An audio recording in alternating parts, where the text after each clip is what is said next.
No. Winston Churchill said once, when you find the job you love, you no longer have to work. And what is it about politics that you love? What is it about giving, public platform, civic duty, community contributions, making a difference. That's what I enjoy about it. On Judgment Day, it won't be about how much money we've earned.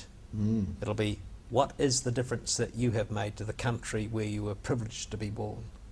So that's my attitude. A career, 36 years of public life and civic duty, and what an honour. And if I get a run by the people of Epsom again, I'm going to Wellington to make a further difference. A second parliamentary career at this very tender age. So when did you learn that lesson about giving?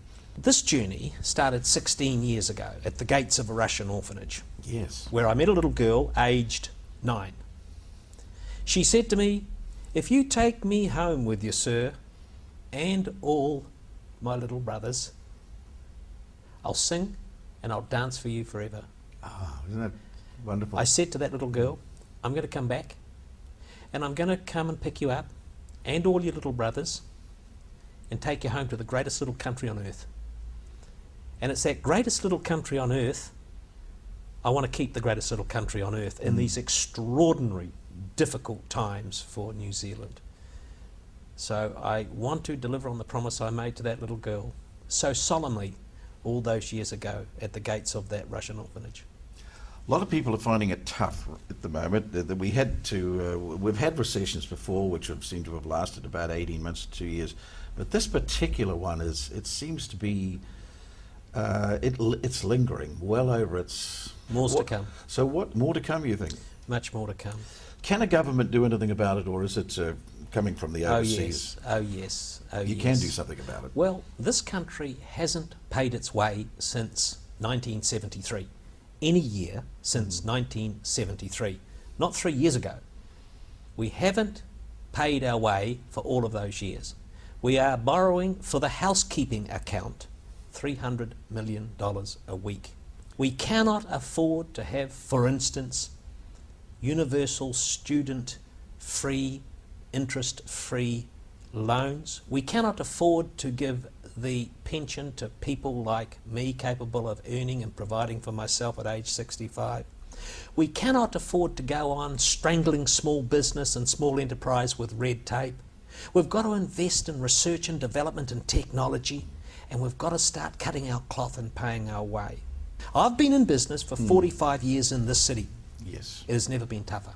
There's not one member of Parliament in the present Parliament that's had more business experience than me, that's put more capital at risk than me, that's employed more people than me, who's owned more enterprises than me.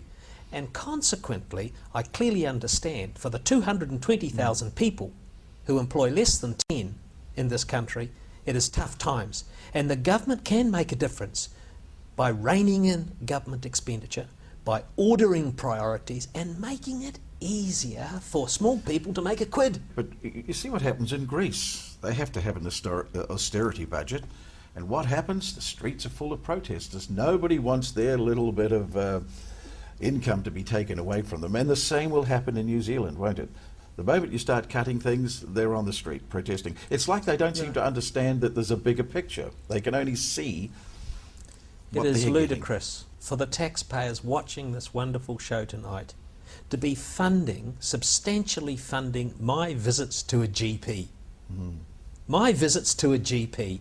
I'm very capable of paying my own visits to my own GP. Why should the taxpayers fund that? There's going to be a day of reckoning. I can hear the flapping of the wings as the roosters come home. And the streets are going to be full of very, very high-powered, rich and famous people from Beijing who are going to knock on New Zealand's door one day and say, "No more credit. It's all over."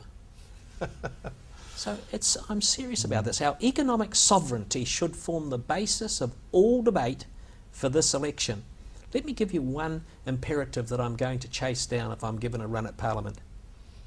It is wrong that we pay 27% of all teenagers, virtually 1 in 3 of all teenagers, out of school, out of education, out of training, out of work, out of hope, and on the dole. That's not the New Zealand I want. I want opportunities like I had, and opportunities for everyone. Half of all young Maori across the country, out of school, out of education, out of learning, out of an apprenticeship, out of work, out of hope, on a welfare benefit. That's not the country I want. The single challenge is this.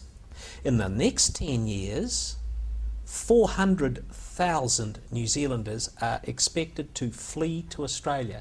That is, the population of metropolitan Wellington are expected to flee to Australia.